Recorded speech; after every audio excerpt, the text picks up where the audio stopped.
People don't realize that this is how pet food is made.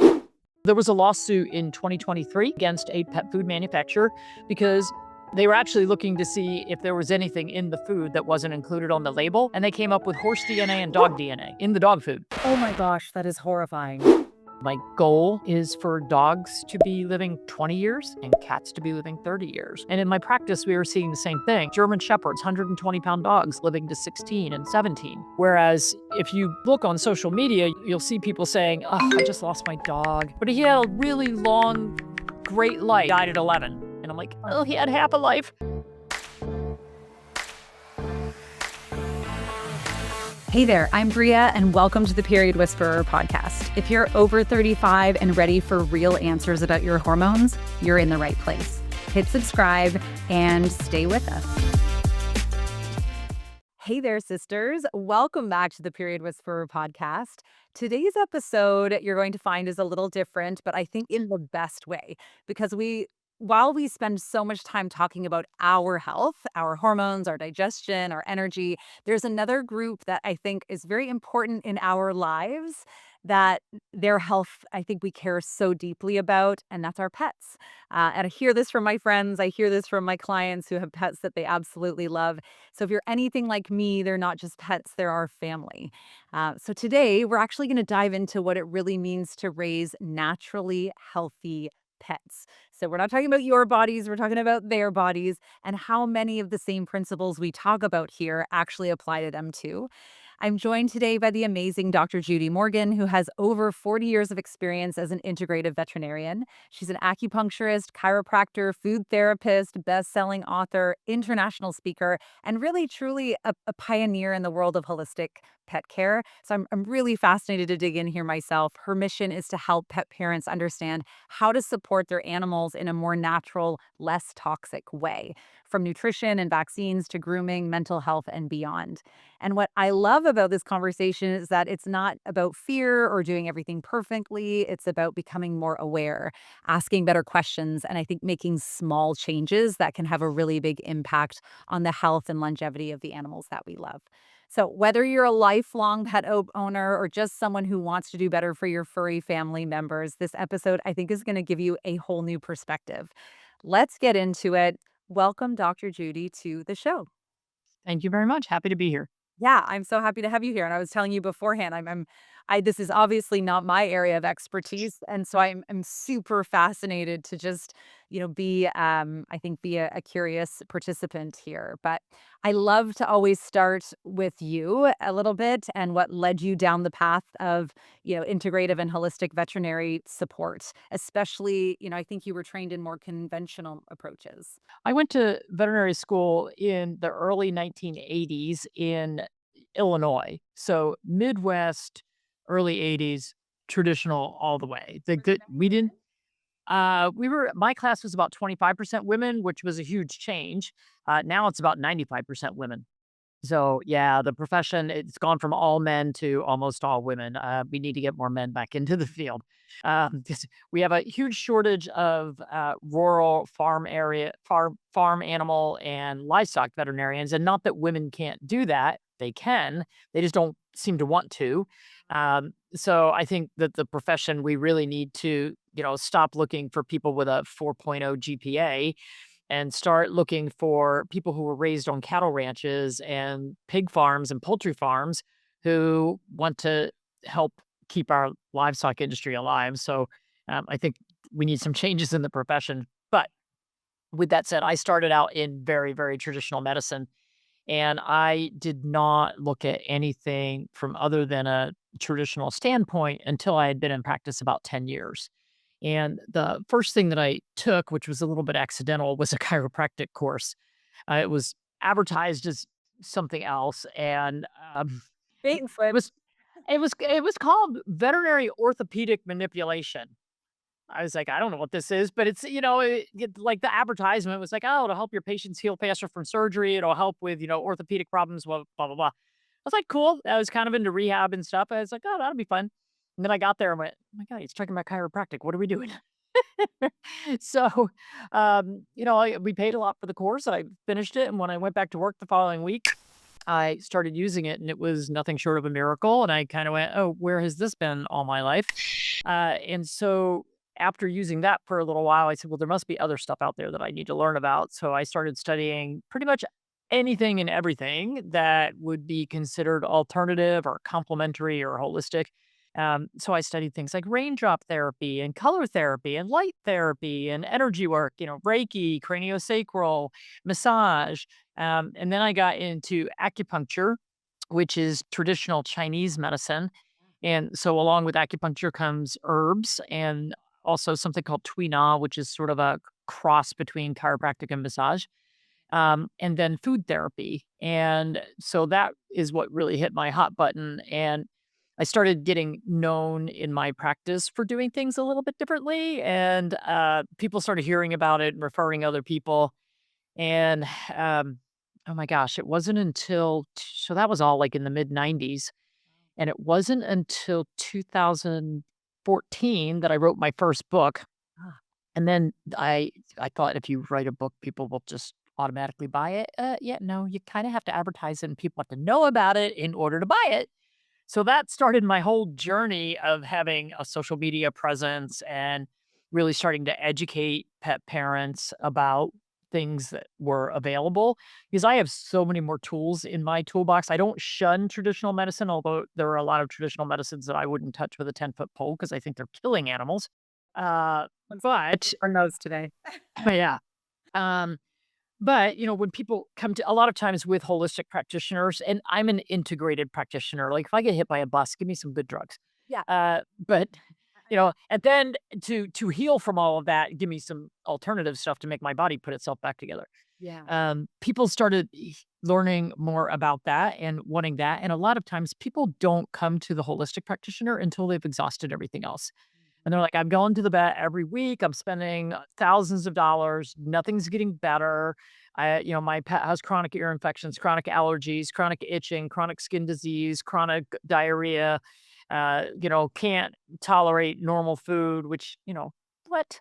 And so all these chronic things. So people kind of come to us as a last resort. Yeah. And it got much better in my practice when we were on like second and third generation pets with the same owners because when they come in seeking something different and then after that pet passes, they get a new one and they want to start out on the right paw. Yeah. So it's like, okay, this is going to be a lot easier now. Wow. By the time they get to their third generation, we're like, hey, you guys know how to do this. Um, but we started seeing huge, huge changes in what we were getting as far as health and longevity, and just having more options for people. Yeah. And my Naturally Healthy Pets, which is the company that I own now, I retired from clinical practice in 2020. And Naturally Healthy Pets is an online e-commerce and educational site. And so we have close to 700 SKUs of natural pet health food and supplements on our website. Basically trying to help people navigate how to get out of that chronic cycle of inflammatory disease that is affecting our pets, just like it's affecting most of us. Yeah. Uh, and how to get their pets to live longer, healthier, happier lives. And, for me, it's not just about longevity, it's about health span, not just lifespan. Yeah. Uh, and we are seeing changes. My goal is for dogs to be living 20 years and cats to be living 30 years. Oh my God. And Love that. we all would love that. And most of my dogs, we do a lot of rescue work. And most of our dogs are living well into their late teens. The oldest I've had two that were 19.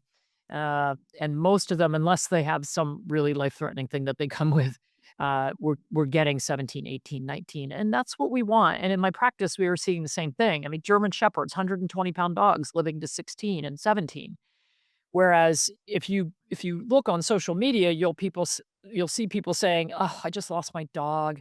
I'm so sad, but he had a really long, great life. And he died at 11." And I'm like, Oh, "Oh, he had half a life," and it makes me sad.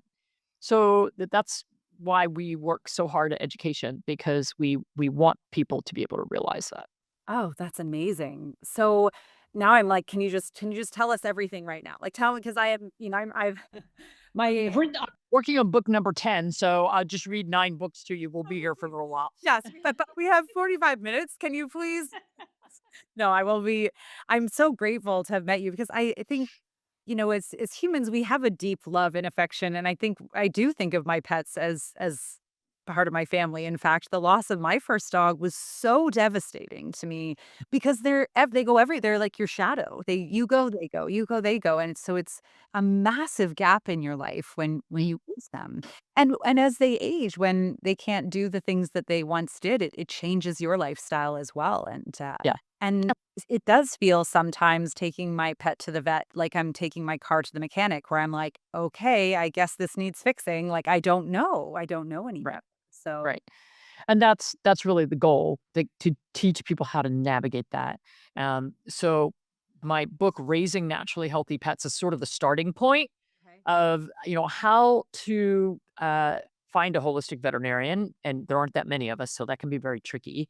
If you have a traditional veterinarian, how do you agree to disagree on some things? Like if you want to be more holistic and you say, hey, I don't want to give 10 vaccines to my dog every year or my cat that never leaves my house. Like, let's have a conversation about what he really needs. Like, what the heck is he even exposed to?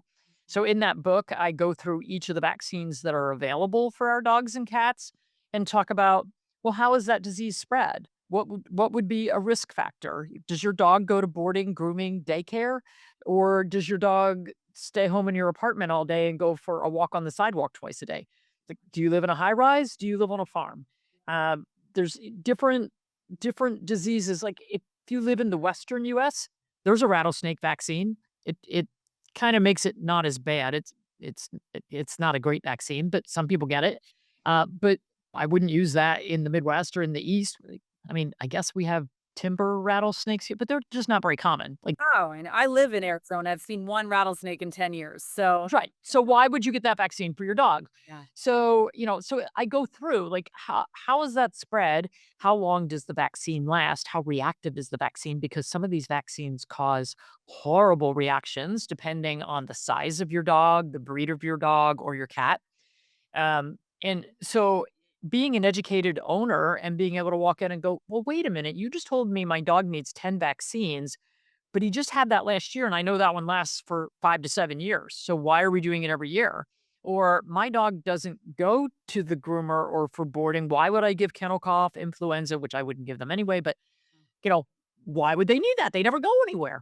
So, it's just being an educated consumer and pet parent so that you can have not not a defensive attacking conversation, but a conversation from the point of knowledge. Yeah. Being able to say, "Yeah, my dog just really doesn't have any risk for that." Like, we're just not near that. Getting vaccines is also just really thinking about what is my dog's lifestyle like? What are the Exactly. actual needs there? Yeah. So if you walk in and the veterinarian says, "All dogs get blah, blah, blah, blah, blah, blah, blah," Yeah. your answer is, "My dog's not all dogs. Like, Yeah. my dog lives this kind of lifestyle. What are the risks for this lifestyle?"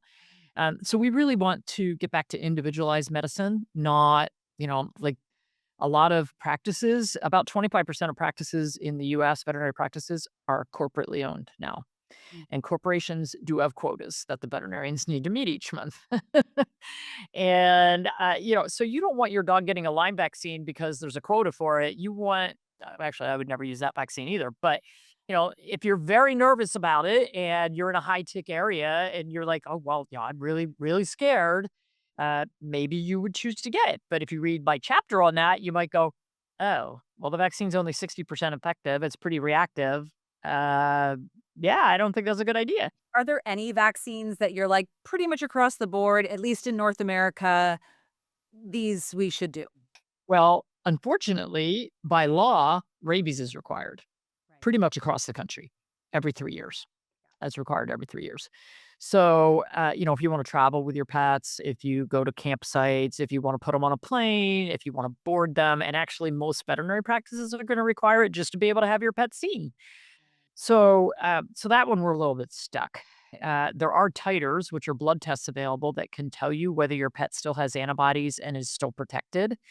But most licensing municipalities, like if you have to license your dog in your town, most of them won't accept a titer, even if you have a good titer. Mm. Uh, so like one of my dogs, I got a titer on her. She hadn't had a rabies vaccine in about 8 years, and we were considering flying her to Japan for heart surgery. So we had to do the whole rabies thing. And so she hadn't had a vaccine in 8 years. And I said, well, I'm just going to do a titer and we'll see where she is. Yeah. An acceptable protective titer is anything over zero point 0.5. Uh-huh. Hers was 14, Oh, oh my. 8 years after the vaccine. So why would I give another one? Yeah. What's the This- need? It's like, this is my favorite analogy. If you're pregnant, you're pregnant. You can't be more pregnant by getting injected again. So she couldn't be So more protected. Another vaccine is not going to. is not going to protect you more. Like there's no need for it. And, why stimulate the immune system when we don't need to, if it's already good to go? And every time we stimulate the immune system, we risk getting autoimmune disease, which is kind of the immune system in haywire going, I don't know what to do, so I'll just attack everything in sight.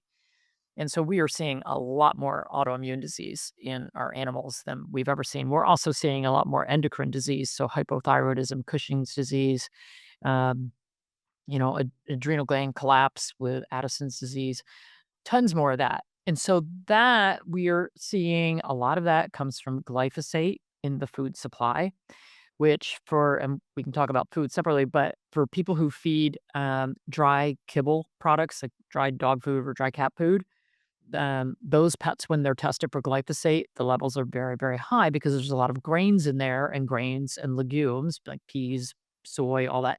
It's sprayed with glyphosate. So those pets have very high glyphosate levels. When we look at pets that are not fed grains and not fed peas, so those on a gently cooked or raw diet that doesn't include all of those fillers, their glyphosate levels are almost zero. So that's a huge protection for your pet right there. Get them off food that is sprayed and fumigated and treated.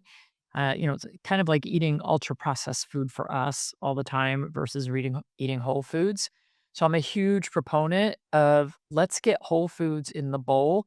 And the good news is, over about the past decade, we have so many smaller new pet food companies coming on board that are making human grade, gently cooked or raw foods, which, if you're afraid of feeding raw, which the veterinary industry makes everybody afraid of feeding raw. I've been feeding my dogs and cats raw food for 25 years. I've never had a problem with any of them.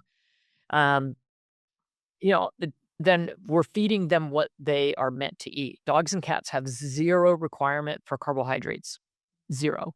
And highly processed dry kibble is 50 to 60% carbohydrates because they need that starch to make it stick into a kibble. Otherwise, it just gunks up their machines and falls apart. It's crazy. So when we go to your site, we can see even suggested options, vetted options, things that you recommend Yes. in terms of. Yeah. Another really good resource is truthaboutpetfood.com.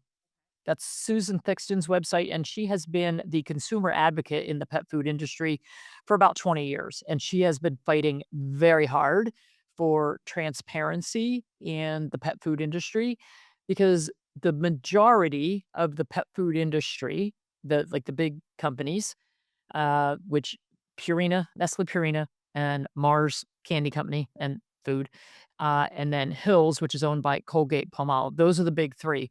Uh, Purina and Mars are number 1 and 2 positions, and they're very close. They each sell like $33 billion worth of pet food a year, and then I think Hills comes in at like $6 billion. So there's a huge difference. But they're the top 3.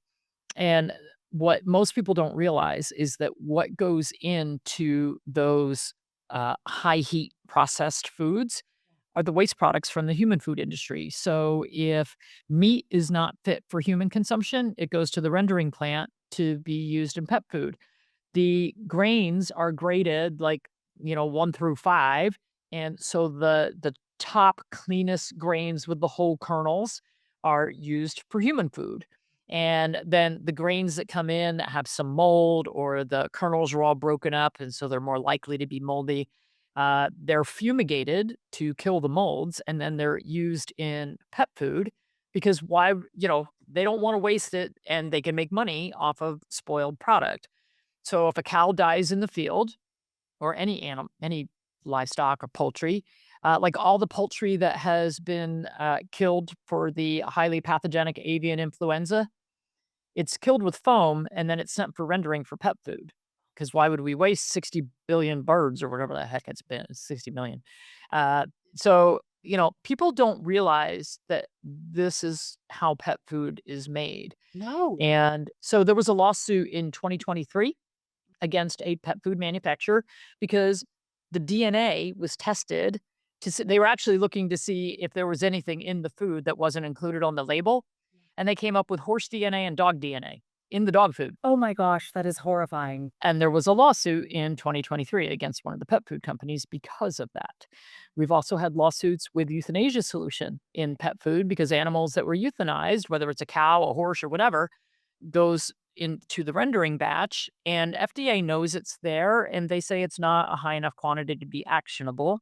And there are a couple of traditional veterinarians online who, every time I say this, they put up my picture and say how wrong I am, and I'm like, I've got the proof. I've got the articles from FDA saying, yeah, we know it's there. I've been to the feed control official meetings where they've stood up and said, yeah, we know it's there. It's not actionable because it's in a small enough amount. Any amount is too much for my pets. So I want human grade food. If the USDA has inspected the meat and said, yep, that passes, that's fit for human consumption, then I know it's not tainted and I know it doesn't have anything bad in it. Well, And frankly, there's plenty of human grade consumption food that is not I wouldn't fit for human consumption. Exactly. exactly. So look at all the grains and things that we eat that are sprayed with glyphosate and they're fumigated. Low amount, which just, like, okay, but if you eat a whole bunch of it now, we're gonna be poisoned. Exactly. And what we're told to do with our pets is pick one brand of food, one bag of kibble, and put the same dry brown balls in the bowl twice a day. Don't supplement it. Don't add anything to it. You'll unbalance it. Half of it's not balanced anyway, even though they say it is.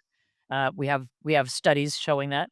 Um, so so if there is a lot of glyphosate, or if there's too much copper, or there's heavy metals, or whatever in that food, you're just multiplying it every day because you feed the same thing. That would be like us saying, I'm going to eat rice for every meal, every single day for 20 years. And then, who wants to test my arsenic levels? Well, they did that with that whole McDonald's thing. Remember the guy did the documentary of eating the McDonald's and what happens? And so what happens when you put moldy grains, one of the biggest recalls ever a few years ago was for aflatoxins, which are mold toxins that come from these moldy grains. So when you fumigate it, yes, you kill the molds, but when the molds die, they release toxins that are called mycotoxins, mold toxins. Okay. Yeah. And the toxins don't disappear, they're in the food. And it's very highly toxic to the livers of dogs and cats because our livers are detoxifying organ. So there was a huge, huge recall a few years ago by one particular company because their aflatoxin levels tested so high. And how do we know this is a problem? Because we've got a whole lot of dogs and cats coming in with liver enzymes through the roof. And in 2018 and 19, we had a recall in pet food because somebody made a little decimal error in how much vitamin D went in the vitamin mineral mix that was added to the food. And it had like 100 times more vitamin D than it should have. And vitamin D in high levels causes kidney failure and death. And tens of thousands of animals died before somebody figured out, hey, this vitamin mineral mix, and the recall was across dozens of companies and probably 100 brands because they all use the same vitamin mineral mix. I should know some of this, I feel like, by now, but I'm so grateful to have this conversation. Okay, so one, we need to be like really think about and be educated on like what vaccinations our pet actually needs based on their lifestyle. Two, we really need to look hard at and think about what the kind of food our dog is eating, because that's going to make a difference between 10 years and 20 years, which is a huge difference in the life of our dog. What about things like flea and tick? And I'm constantly being like, "No, I don't need that for my dog." But then I have this Good for you. guilt that's like, "Oh, no, is my dog gonna get a tick and it's gonna be because I didn't do this?" Those pesticides that are being pushed, they're neurotoxins. They are toxic to the neurologic system, brain and spinal cord. And the number of side effects that we see as far as tremors and seizures and death are pretty darn high. It's really interesting. I've seen two different studies just in the past week. One from the Poison Control Center here in the US, and the other one from the Poison Control Center in the Europe and Netherlands. And both times they stated, "Oh, we don't see very many, we don't get very many reports of side effects. We think these are very safe." Well, the only reports that the poison control centers get are if people like overdose their pet accidentally and they're like, "Oh my God, is he going to die? What do I do?" They don't see the day to day, everyday reports. So FDA and EMA, which is the European equivalent, have hundreds of thousands of adverse event reports with these chemicals. It's not like the European Poison Control Center said, "Oh, we've seen 79 in 9 years." I'm like, well, that's 79 people who overdosed their pets. You didn't talk to the other 200,000 who reported adverse events. And we did a survey study called Project Jake in like 2018. And we had thousands of pet parents who answered this survey. And it was, have you used any flea or tick parasite chemicals on your pets? And if they were, then they finished out the survey. And if they hadn't used any, it was like, okay, thanks, you're done. And of the people who responded that they had used some sort of a chemical, 67% reported side effects. Oh, That's two-thirds having side effects. And the problem with the number of adverse event reports at FDA is that they estimate only 1% of adverse events get reported. So for vaccine side effects, for, a drug side effect, 1% gets reported. So if we've got a couple 100,000 reports, how many are really out there that don't get reported? So it's a huge problem. I would not touch those chemicals on my pets with a 10-foot pole. Like they're not allowed anywhere near my pets. And what we're seeing, and here's something that most people don't know, those chemicals do not prevent your dog from being bitten by a tick or a flea because the tick or flea has to bite your animal in order for it to die. So, people think that it repels. It absolutely they do not repel. Um, so and well, and so the other problem is that people are like, "Oh my gosh, my dog might get Lyme disease." Well, okay, that's one thing. There's 12 other or more tick-borne diseases that your pet could get. So, the Lyme vaccine, which is not a great vaccine, but people are like, "Oh, I've got a vaccine for Lyme. I live in a high tick area." My sister lives in Massachusetts. Sister living in Massachusetts. She has 5 acres. She's got woods and a stream. She sees moose and bear and all kinds of crazy things. And it's a high tick area. So she keeps her yard where her dogs go. It's cut very, very short and it's sprayed with cedar oil every month because ticks hate that and fleas hate that. yep. So, if you are the type who goes hiking and through the woods and, trails and all that with your dog, yeah, you're going to need some sort of protection. Yeah. So, we like to use things that actually repel. So, there are some really, really good essential oil products. Don't just willy nilly go grab essential oils and put them on your pet. You'll kill them. They have to be diluted correctly and they have to be pet safe. So, all that's listed out on our website. But essential oils are really good for repelling. We can also use things like neem and yarrow, diatomaceous earth. So we can do powders, we can do sprays. You can put a bandana on them that you've put the essential oils on.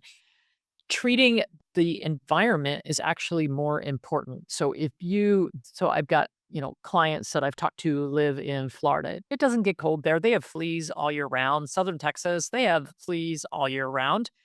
And so what do you do? Well, 95% of the life cycle of the flea is spent not on your pet.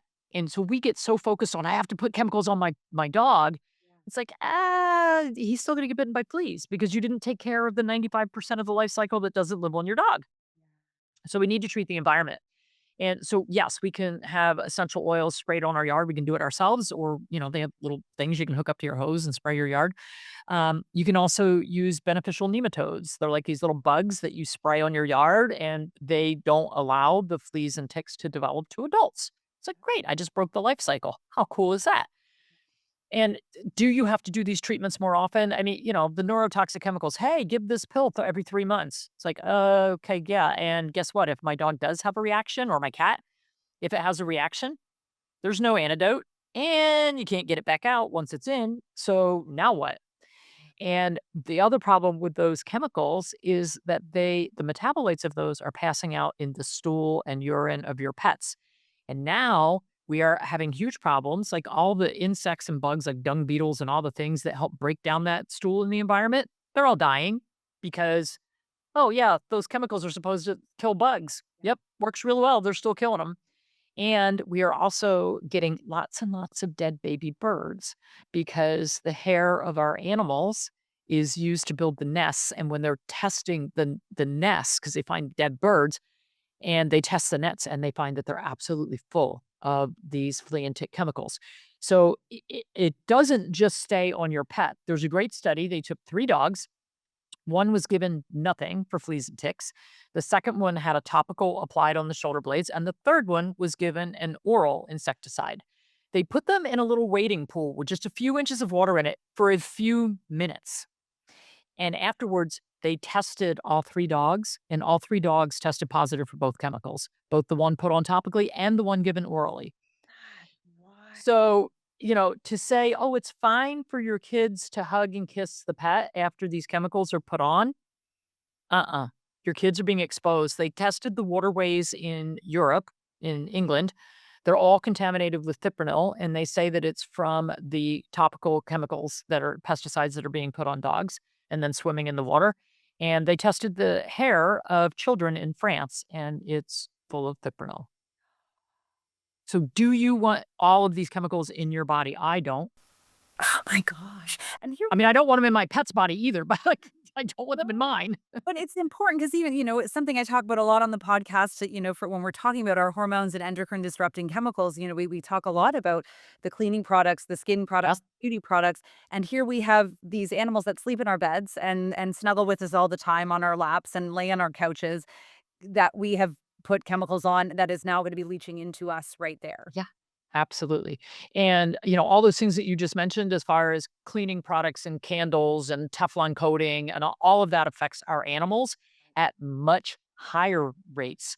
So there's great studies where they tested urine and blood samples of dogs, cats, and people in the same household where, air fresheners are used or cleaning chemicals are used.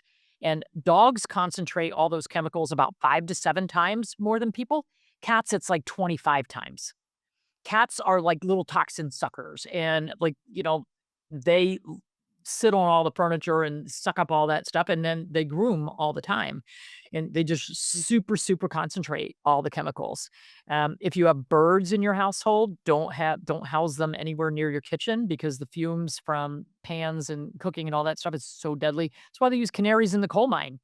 It's like, the bird just dropped dead. We better get out of here. We're very aware of things that we can avoid. Are there like human grade supplements or like typical maintenance supplements you would recommend for our pets, knowing the deficiencies that we have? The same thing we do. Like I have several, I don't recommend blindly supplements, but there's a few that I think we just need as humans, knowing what's going on in the world. Do you recommend any like that for our pets? Something we haven't touched on, but it will hit your listeners in particular is hormone imbalance.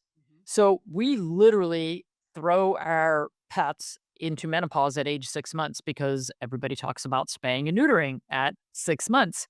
We take away one of their endocrine organs very early on. We don't even give them a chance to utilize that stuff. And what we are now learning is funny. I just saw something come by on social media today. It's like, should we be thinking differently about spay and neuter? Duh, do you think? Okay, God gave them those hormones for a reason. They do a lot of things. Like we have studies showing, hey, they protect against cancer and they protect against arthritis and they protect against things like Cushing's disease and Addison's disease because the endocrine system is a series of glands and they all interact and work together.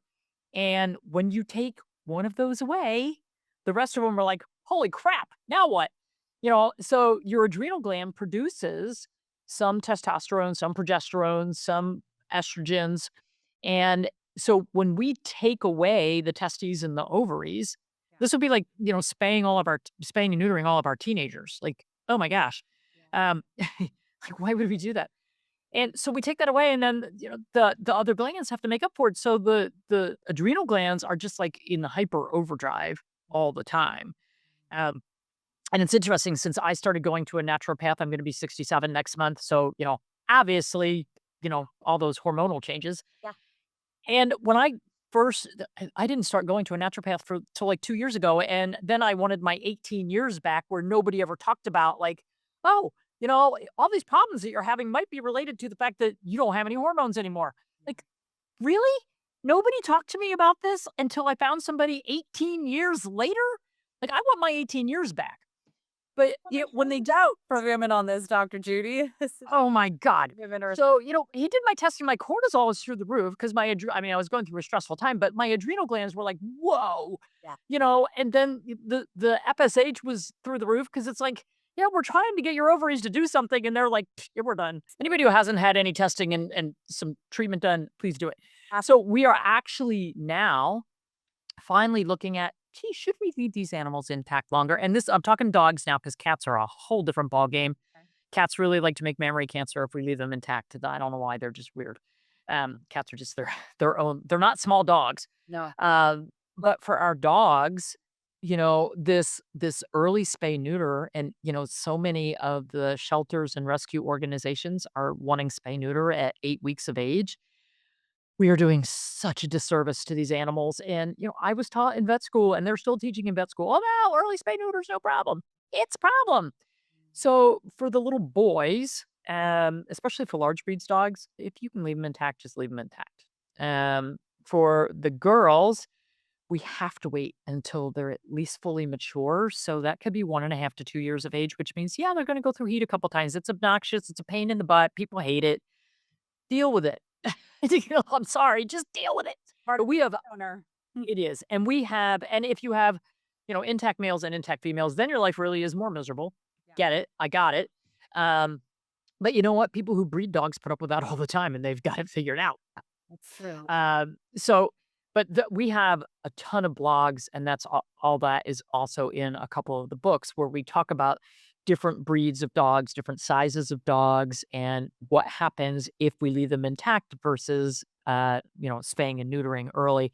And a lot of it, we looked at studies in the Northern European countries, because like Sweden, Norway, it's illegal to spay and neuter your dogs unless there is a medical reason to, like, if they have an illness, like an infected uterus, okay, you can do surgery now. In But Scandinavia, that's illegal. Scandinavia is great. You can't spay and neuter your animals. And so, but the great thing with that is we have big populations that we can look at and go, well, what's the incidence of uterine infection? What's the incidence of mammary cancer, testicular cancer, prostate cancer, aggression, blah, blah, blah.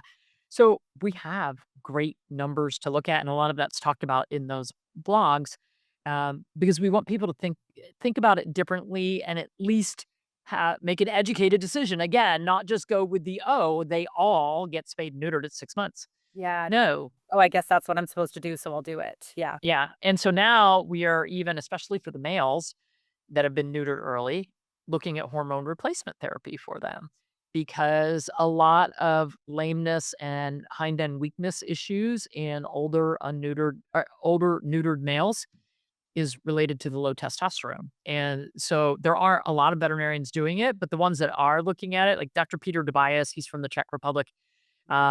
He has done a whole series on it because his own dog, he neutered him. I can't remember why he felt like he had to neuter him. It was like mid-age, and he went downhill so fast. And so he started investigating the hormone replacement and went, oh my God, it's like having my dog back again. So, there's so much new research coming out. It's sort of like, well, just because we've always done it that way doesn't mean we should always do it that way. Yeah. Yeah, for sure. So more food for thought with that. So let's see, we've covered spay, neuter, flea and tick, vaccines, food. What do we got left? Maintenance supplements outside of Oh, maintenance supplements. No, God, that's that's what the okay. question was. Man, let me just go down another rabbit hole. So supplements that my dogs are on either balanced raw food diets or gently cooked diets. My cats as well. Okay. And they do very well with them, and they're whole food. But even though they're on whole food diets, I'm like, my breed is Cavalier King Charles Spaniels, and they're very prone to heart disease, and they have a lot of neurologic issues because they're kind of born with their brains fried. So I love omega-3s because it's so good for brain health, joint health, heart health, and I just feel like I don't care what food if you're feeding a dry kibble, it's got way too much omega-6 and probably next to no omega-3. Yeah. And it just disappears very quickly. It becomes rancid very quickly when we put oils in foods like that. So I like to supplement that for everybody.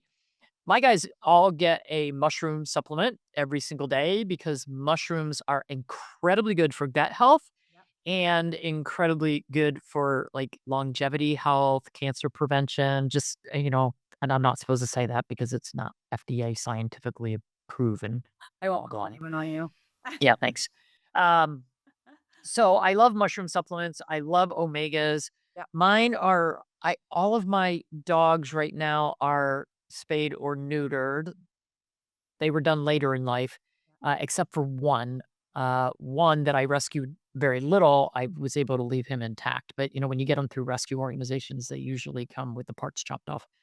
Um, so I have them all on either deer antler velvet or elk antler velvet because it's very good for hormone support, joint support. Just been really, really beneficial. So I feel like we're helping support some of those things because we don't have like good overall like standard process makes really good human Mhm. hormonal support products, but we don't have the equivalent of that in the veterinary side yet. You could use the human products, but so we use the deer antler velvet or elk antler velvet because that is it kind of stimulates stem cells in the body, so it'll help with that production. What else do my guys Any minerals?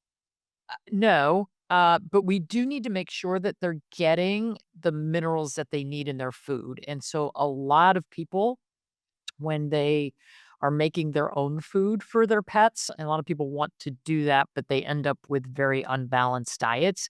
Oh. One of the minerals that we find deficient very often is zinc. The best source of zinc is oysters. Yeah. And it's so easy. Like feed your dog 7 oysters a week. You can feed them all in one day, or you can feed one a day. But 7 oysters a week, they're going to get all the zinc they need for the week. But if you have a shellfish allergy, that becomes a little tricky. Yeah. And other sources of zinc are just not as potent, so you would have to use more, or you could use a zinc capsule supplement. So that's one that we find that is low very often. Okay.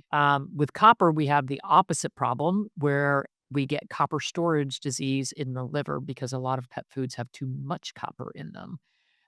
Because the powers that be sometimes will give us minimum requirements, but they don't set a maximum. And so the pet food's like, well, if a little companies like, if a little bit's good, a lot must be better. No, it's not. Yeah. Yeah. So yeah, we don't do an overall mineral. Like I know like, all of my dogs get a very, very low dose vitamin D supplement, but that's because and I don't recommend just supplementing with vitamin D because too much vitamin D is gonna put them in kidney failure. You don't wanna do that. And all human supplements are gonna be too potent for pets.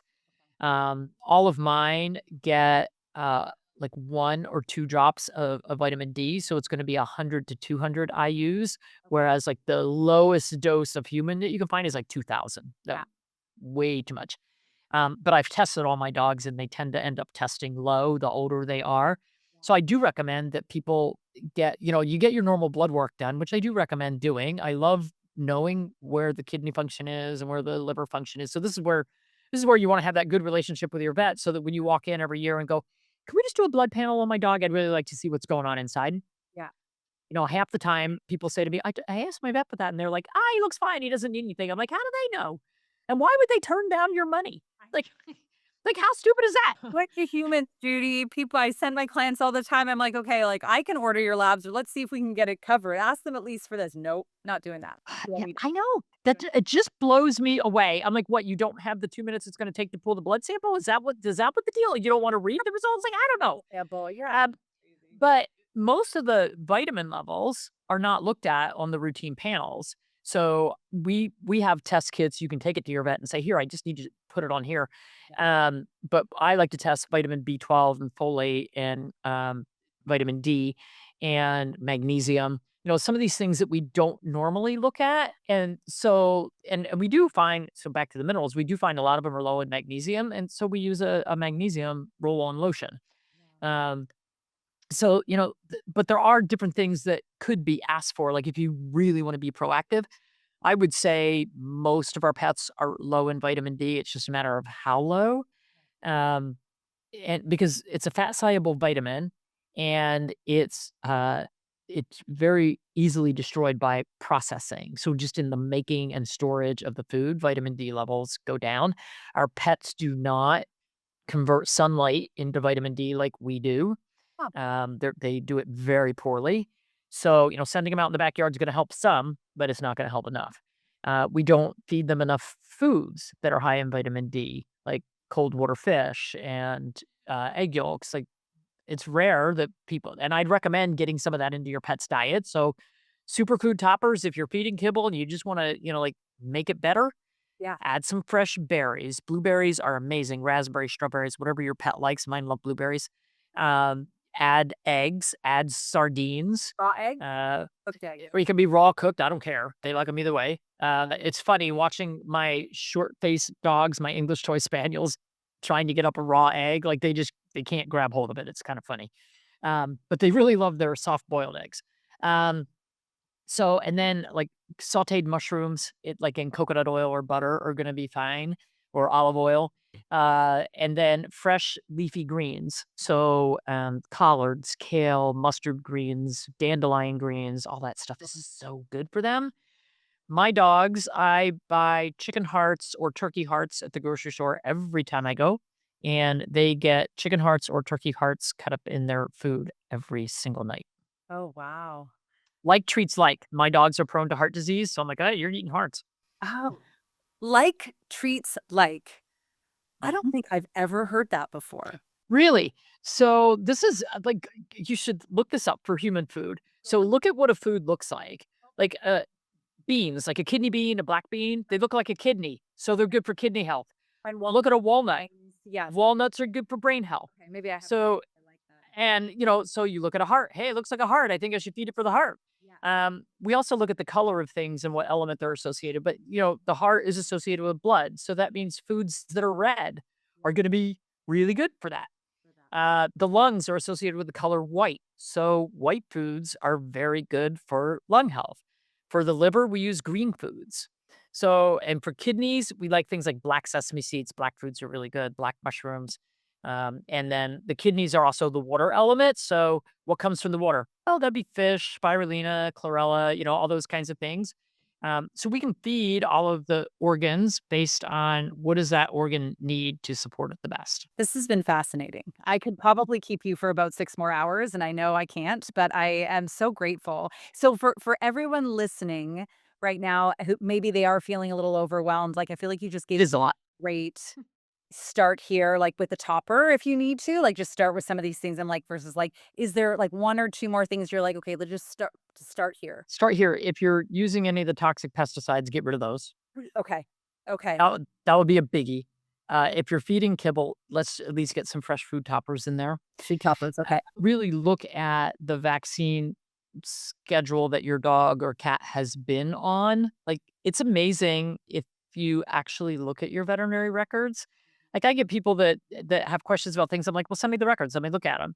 And then I start asking questions like, well, why is your dog getting a rabies vaccine every single year? They last for 3 years. What? My dog is getting a rabies vaccine every year? I'm like, yeah, it's right in your records. She goes, I didn't know that. I'm like, well, you should probably look at your receipts. And, these are the things like you need to start paying attention. Is your pet being over vaccinated? Are they giving, because what happens a lot of times, you walk in with your pet and they take your pet to the back Yeah, they take your of pet to the things. back. Yeah. Would we allow that with our kids? Uh-uh. No. Uh-uh. In fact, they make us stay with our kids until they're 18. It's crazy. Uh-huh.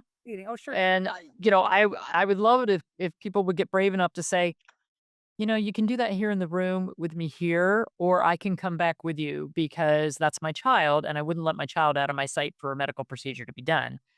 Uh, you can try it. I mean, sometimes you end up like making everybody mad, but I think it's a valid concern. Like one of our dogs, when we adopted him, he was blind and he's a cocker spaniel, and he obviously had glaucoma. His eyes were bulging. He had cataracts. So I wanted the ophthalmologist to see him to see if there was anything we could do. Like if I took cataracts out, would he regain some sight? And so in North Carolina, there's a chain of ophthalmology practices that pretty much is the only ophthalmology practices in the state. So we found the one that was closest and we went there and they came out to the car and got the dog and took him in. I said, wait a minute, I can't go in. No, we don't let people in the building. I'm like, wait, what? Yeah, we don't let people in the building. I'm like, who made that rule? Corporate. Well, why? Well, it's just easier if we don't have to deal with clients. And I just went, I'm paying your salary. Hello. And so the dog did end up having cataract surgery. He's been there probably 8 or 9 times. I have yet to meet the doctor. Oh my god. Never met him. Won't come out in the parking lot to talk to me. Won't let me in the building. That's great. If I had a choice, I'd have gone somewhere else. Yeah. But there was no choice. Yeah. There was no choice. Don't be afraid to speak up. Do it in a nice way. And I will admit, there are some dogs that are much worse when their owners are there. Right. They either get protective of the owners or if the owner's upset and nervous, then the dog becomes upset and nervous. So there's a small subset where they really are worse with their owners there. And like in my practice, the owners that were they knew it. They'd be like, here he is. Like, I can't be in the room because he'll just, misbehave. And so you need to know your pet. But, there are a lot of pets that are much better with their owners handling them. And with like, if you, especially if you have a like I love when people have well-trained dogs and they bring them in and they're like, yeah, he knows touch. So I'm going to sit over here and have him keep touching my hand with his nose while you do everything you need to do. Like, that's great. Like you have control. I'm glad. So you have to know your pet. But I think it's worth trying to bring about a little bit of change. Like, I am the person paying the salary and I am the person who's the advocate for this fur child or whatever you want to call them. Um, and you know your pet better than anybody else. Yeah. And we love our pets. I think I love this idea is like when we know better, we do better. So let's Yeah. just, so I, Yeah, you can't ever feel guilty for what you've done in the past. You can only learn and then in the future do things a little differently. And we do for your listeners, we have an offer. If they use the code period 50, they can get 50% off any of the books that I've written on naturallyhealthypets.com. I hope everyone in my network knows this is what they're getting for Christmas. Because I think like an idea. Okay, so yeah, I love that you shared that. I think what a wonderful gift. Thank you so much. So period 50 for 50% off any of Dr. Judy's books on naturallyhealthypets.com. I'm going to put those links in the show notes. Is there anywhere else you think it is great for people to get into your world and follow you? That's easy. Oh man, we are on all social media. So just look under Naturally Healthy Pets. Big YouTube channel. Our podcast is on there as well as, all the other podcast channels. Big Instagram presence and Facebook. Not as much on X and LinkedIn, although our stuff does get posted there. I just don't answer there. Don't reach out to Dr. Judy there. Yeah, I'm not going to get back to you. And then there is another site on Facebook that's called the Official Dr. Judy Morgan Followers or Okay. something like that. But that one, a lot of interaction and questions get answered, that sort of thing. So you can make posts, asking questions, and one of our team members will try to handle things there. So we can't give specific medical advice, but a lot of people asking about different chemicals we did say I would give you the names of a couple of drugs that I would never, ever, ever allow to be given to any animals that I have anything to do with. Okay. So Throw the it out. flea and tick chemicals is the first group. So just put them all in one group. Yeah. There's a new drug, an injectable available for arthritis. It's being terribly misused. It's called Librela for dogs and Silencia for cats. Okay. They've had over 7,000 deaths in the first few years that it's been out. Tons of complaints. It's made by Zoetis. Their stock is tanking and their CEO just sold $2.5 million worth of shares. That should tell you something about how many complaints they're getting. It is terrible. And there are Facebook groups for, Librela and Silencia.